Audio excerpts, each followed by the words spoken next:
ये जलाधारी है। उस जल बहने वाली जगह पर जो राइट भाग है सीधा कि पीपल का पत्ता, पिपलेश्वर महादेव का नाम लेकर शंकर भगवान का स्पर्श कराकर बाद 3 महीने निकलते हैं, बाबा ऐसी कृपा कर देता है कि तुम्हें इस लायक बना देता है कि तुम दूसरे को खिलाना प्रारंभ कर देते हो। शिव महापुराण की कथा देना सिखाती है तो लेना भी सिखाती है। शिव महापुराण की कथा तुमको देने की सामर्थ्यता से देती है कि ले ये दे देना, ले ये कर लेना, ले ऐसा करना, सामर्थ्यता है तुम्हारी।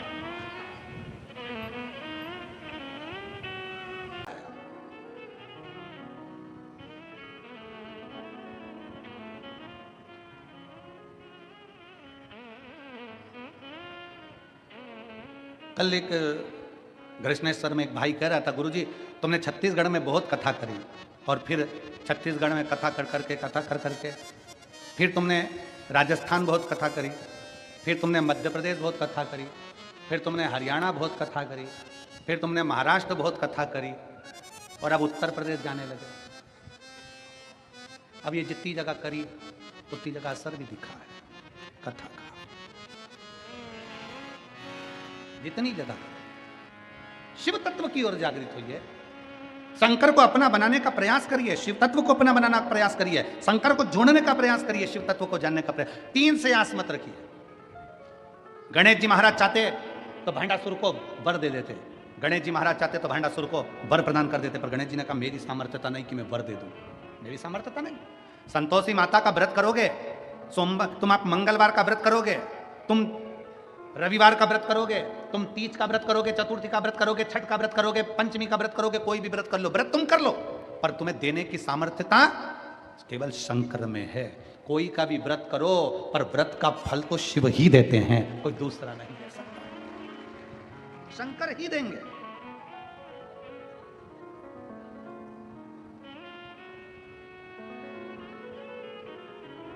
अपने भीतर वो बल उत्पन्न करो कि मेरा शिव। गणेश जी महाराज की कथा कर रही है, भगवान गणेश जी ने भांडासुर से कह दिया मैं नहीं दे सकता तुझको, मेरे पास देने की सामर्थ्यता नहीं है। क्या गणेश जी नहीं दे सकते? वो तो रिद्धि सिद्धि के दाता है, वो बुद्धि के दाता है, वो विद्वानों में भी विद्वान, सिद्धियों के दाता है। गणेश जी महाराज सब कुछ दे सकते थे पर गणेश जी ने नहीं दिया, शिव के आश्रित छोड़ दिया। एक पत्र है,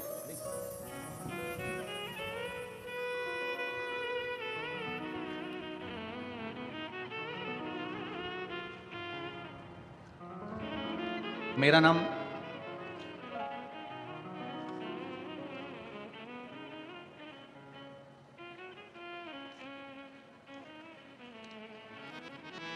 सो दिव्या संदीप पाटिल है।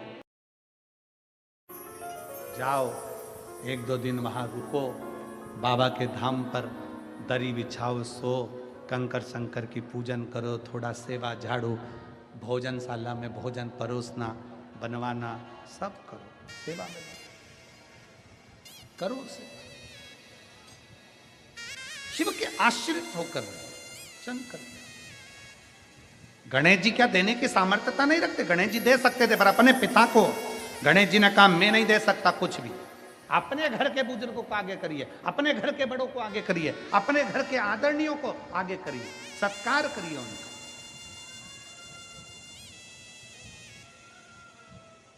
और आप सबसे निवेदन है, लाखों की संख्या में आप लोग पहुंचे हो, आपसे निवेदन है अगर आपके पास में कोई बुजुर्ग बैठी हैं, आपके पास में कोई बुजुर्ग बैठा है, निकल रहा है, जा रहा है, बैठ रहा है, तो निवेदन है प्रयास करना उन बुजुर्ग को पहले मौका देना, आगे बढ़ने का, बैठने का, जाने आने का प्रयास, उनको पहला मौका देना आगे बढ़ने।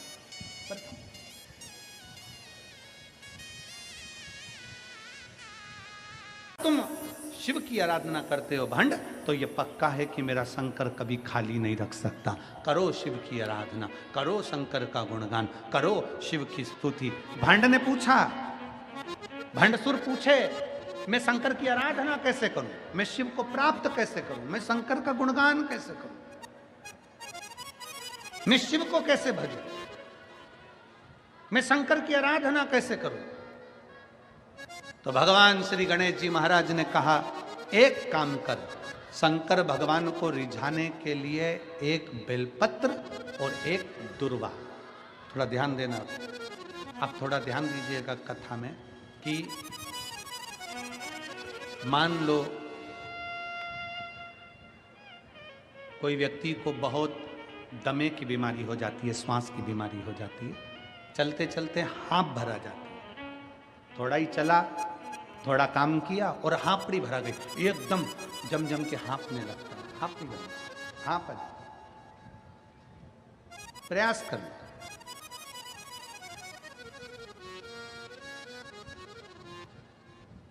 चौदह से 15 सोमवार या 16 सोमवार का आप स्मरण कर लें। वैसे तो 11 सोमवार तक का वर्णन हम लोग पढ़े हैं, पर 16 सोमवार तक का आप स्मरण करें। किसी भी 16 सोमवार मतलब व्रत नहीं करना। एक बेलपत्री, इसके ऊपर एक दुर्वा, दुर्वा बोलते हो, दूब बोलते हो, दुर्वा, एक दुर्वा मात्र बेलपत्री के साथ रखना है। और शंकर भगवान के शिवालय में, शंकर भगवान के शिवलिंग के पास में, जो समझेंगे जरा,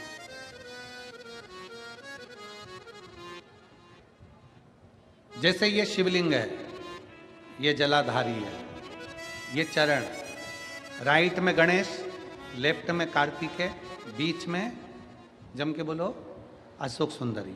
शंकर जी के ऊपर से जो पानी गिरता है, शंकर जी की 5 बेटी जया, विषहरा, शामरी बारी, दौतली, देव। ये पीठिका पार्वती जी का हस्तकमल। एक दुर्वा, एक बेलपत्र, जो जहां से जल बह रहा है उस जल बहने वाली जगह पर जो राइट भाग है, सीधा पानी जहां से बह रहा है, यहाँ का राइट भाग जहां है, वो बेलपत्री और दुर्वा वहां समर्पित कर कर रखते हैं। 16 सोमवार, प्रत्येक सोमवार को एक बेलपत्री और एक दुर्वा रखना है। बेलपत्री वहीं छोड़कर आना है, दुर्वा को वापस लेकर आना है। 16 दुर्वा जब पूरी इकट्ठी हो जाए, 17वें जो सोमवार पड़े उस सोमवार के दिन उस दुर्वा को पीस कर तैयार कर लो, उसकी छोटी छोटी गोलियां बना लो। 5 दिन तक एक गोली रोज कुंदकेश्वर महादेव का नाम लेकर उस दुर्वा की खा लो। जिंदगी में कभी दम नहीं भराएगी, सांस का तकलीफ नहीं आए, दम भराएगी नहीं।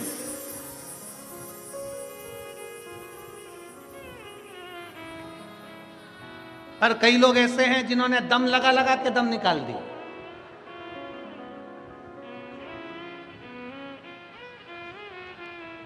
उनसे भी निवेदन है, तुम भी कर लो एक बार, बाबा का भजन है। तो जो माताएं कहती है मेरे से चलते चलते हाँ भर जाती है, अब मेरे से चला नहीं जाता, ज्यादा में चल नहीं सकती, आगे नहीं बढ़ सकती। 16 सोमवार का एक नियम, कुंदकेश्वर बाबा का नाम स्मरण कर कुंदकेश्वर। और फिर एक स्मरण रहे, बहुत बहुत ध्यान देना, फिर एक स्मरण रहे। अगर मान लो डॉक्टर कह रहा है कि इनका बाईपास करना पड़ेगा और इनके 14-15 ब्लॉकेज आ गए हैं, 4 ब्लॉकेज आ गए, 3 ब्लॉकेज आ गए, ये ब्लॉकेज आ गए, तो शिव महापुराण की कथा कर रही है, शंकर भगवान का पवित्र चरित्र कह रहा है कि पीपल का पत्ता, पिपलेश्वर महादेव का नाम लेकर शंकर भगवान का स्पर्श कराकर, मात्र चढ़ाना नहीं है, मात्र स्पर्श कराकर, पीपल का पत्ता शिव जी का स्पर्श कराकर, एक दुर्वा के साथ,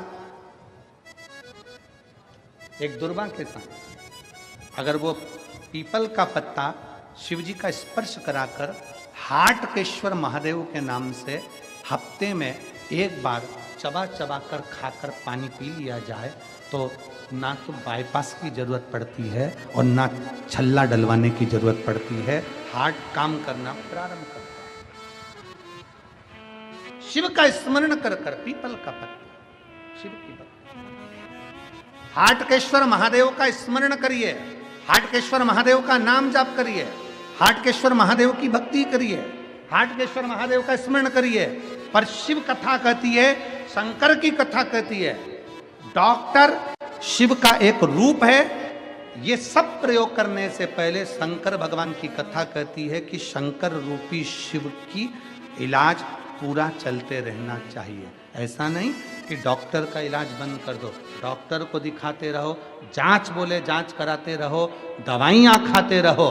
डॉक्टर कह दे ये जांच कराओ, वो जांच कराओ, डॉक्टर बोले ऐसा कराओ वैसा कराओ, पर आखिरी में भी जैसे इस बहन ने कितना विश्वास करा, आखिरी में बहन ने कह दिया कि ऑपरेशन होगा, ऑपरेशन के लिए ले भी गए और ले जाने के बाद बहन ने लिखा कि जब चीरा लगा तो ससुर को बुलाकर कहा कि इनकी गठान बाहर आ गई। मतलब आखिरी तक भी डॉक्टर का इलाज चलते रहना चाहिए और डॉक्टर के इलाज के साथ में शंकर का भरोसा चलते रहना चाहिए, तो आखिरी तक भी विजय प्राप्त कर कर हमारे आखिरी में भी हमें विजय मिलती है।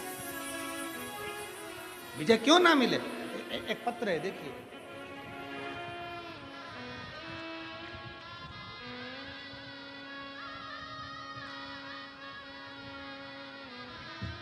मैं स्मिता रितेश खंडेलवाल लातूर महाराष्ट्र से आई हूँ। कहीं बैठी हो तो हाथ हिला सकती हूँ।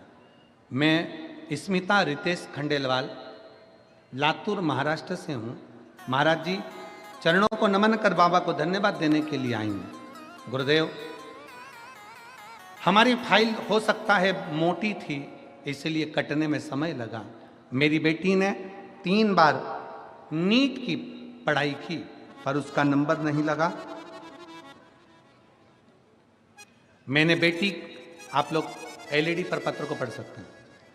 मेरी बेटी ने 3 बार नीट की पढ़ाई की, उसका नंबर नहीं लगा। मैंने बेटी को कहा फाइल मोटी है, बाबा देगा, तू देर कर सकता है पर देगा अच्छा। इतनी जल्दी टूटना नहीं चाहिए, इतनी जल्दी हारना नहीं चाहिए। एक बार परीक्षा दी, 2 बार परीक्षा दी, 3 बार परीक्षा दी और लोग सोचते हैं कि हमारा कार्य नहीं हो रहा, बाबा हमारी सुन नहीं रहा। मैंने अपनी बेटी से कहा फाइल मोटी है, बाबा देगा, देर से देगा, अच्छा देगा, तो चिंता मत कर। 7 मार्च 2024 को सीहोर महाशिवरात्रि की कथा सुनने, 7 मार्च 2024 को सीहोर महाशिवरात्रि की कथा सुनने रुद्राक्ष महोत्सव में पहुंचे। बाबा का रुद्राक्ष उत्सव साधारण नहीं होता। बैठकर बाबा के धाम पर मांगो, देता है। मैं अपनी बेटी को 7 मार्च 2024 को सीहोर महाशिवरात्रि के अवसर पर रुद्राक्ष महोत्सव में ले गई। वहां बैठकर उसने कथा सुनी, पंडाल में बैठकर बाबा से विनती करी और बाबा ऐसी कृपा करा गुरुदेव, भूतो न भविष्यते, कभी हमने सोचा ही नहीं था।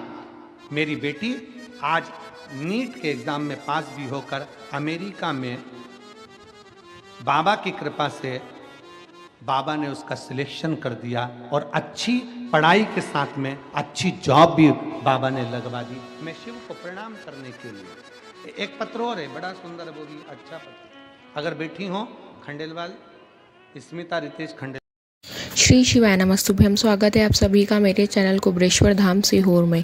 आज से महाराज प्रदीप मिश्रा जी की कथा शुरू हुई है महाराष्ट्र के सिरपुर गांव में और जिला धुले है। वहाँ पे जो कथा शुरू हुई है वो है हटकेश्वर शिवपुराण की कथा। उस कथा में गुरुजी ने आज 2 उपाय बताए हैं। तो एक उपाय जो गणपति जी ने खुद बताया है महादेव को रिझाने के लिए, इसमें एक बेलपत्र लेना है और एक दुर्वा लेना है। यह उपाय आपको 16 सोमवार करना है। इसमें उपवास नहीं करना है, सिर्फ उपाय करना है शिवालय जाकर। वैसे तो वर्णन है 11 सोमवार का गुरुजी ने बताया है, पर गुरुजी कहते हैं कि 16 सोमवार करेंगे तो ज़्यादा अच्छा रहेगा। इसमें एक बेलपत्र लेना है, एक दुर्वा लेना है। दोनों को बेलपत्र के ऊपर दुर्वा दोनों को साथ में रखना है शिवालय में शिवलिंग के ऊपर जाकर। अब स्थान कहाँ पे है? स्थान जो है गणपति जी का स्थान है। जहाँ से पानी बहता है उसके सीधे हाथ की ओर गणपति जी का स्थान है। वहाँ पर आपको ये दुर्वा रखनी है और बेलपत्र रखना है, दोनों साथ में रखना है। और शिव जी का स्मरण कर कर उस बेलपत्र को वहीं समर्पित कर दे और दुर्वा को घर लेकर आ जाए। ऐसे यह उपाय आपको 16 सोमवार को करना है। तो 16 सोमवार तक आपको बेलपत्र वहीं समर्पित करना है और 16 दुर्वा जब हो जाए, यानी कि 16 सोमवार तक आप दुर्वा घर लेकर आइए, सिर्फ दुर्वा। और 17वें सोमवार को उस दुर्वा को पीस करके 5 दिन तक चबा कर खाएं और पानी से निगल लें। यदि इस पहले उपाय में आपको कुछ कन्फ्यूजन है तो आप कमेंट बॉक्स में पूछ सकते हैं। और दूसरा उपाय जो है वो भी आज की कथा में ही गुरुजी ने बताया है। वह है हार्ट पेशेंट के लिए जिसको ब्लॉकेज है, हार्ट की प्रॉब्लम है। तो उस उपाय में यदि डॉक्टर ने आपको ये भी कह दिया है कि बाईपास करवानी पड़ेगी तो भी वहाँ ठीक हो जाएगी। इसमें एक पीपल का पत्ता लेना है और एक दुर्बा लेनी है। तो पिपलेश्वर महादेव का नाम लेकर महादेव के ऊपर सिर्फ स्पर्श करवा कर, गुरुजी ने इसमें पिपलेश्वर महादेव और हटकेश्वर महादेव दोनों का ही बताया है, पर ये हार्ट के लिए तो आप हटकेश्वर महादेव बोलिएगा। हटकेश्वर महादेव के नाम से वहाँ पीपल का पत्ता और दुर्बा एक एक महादेव को स्पर्श करवा के उनका स्मरण करके जो भी आपकी बीमारी है उसको अच्छी होने का बोल करके चबा चबा के खा लें और पानी पी लें। यह आप कुछ सप्ताह कर सकते हैं या रोज़ भी कर सकते हैं। गुरुजी ने कथा में इसका स्पष्ट बताया नहीं है, पर यह उपाय जो आपको करना है। यदि वीडियो अच्छा लगा हो तो वीडियो को लाइक करें, मेरे चैनल को बृहस्पति धाम सिहोर को सब्सक्राइब करें ताकि ऐसी अच्छी वीडियोस आप तक आती रहे। धन्यवाद।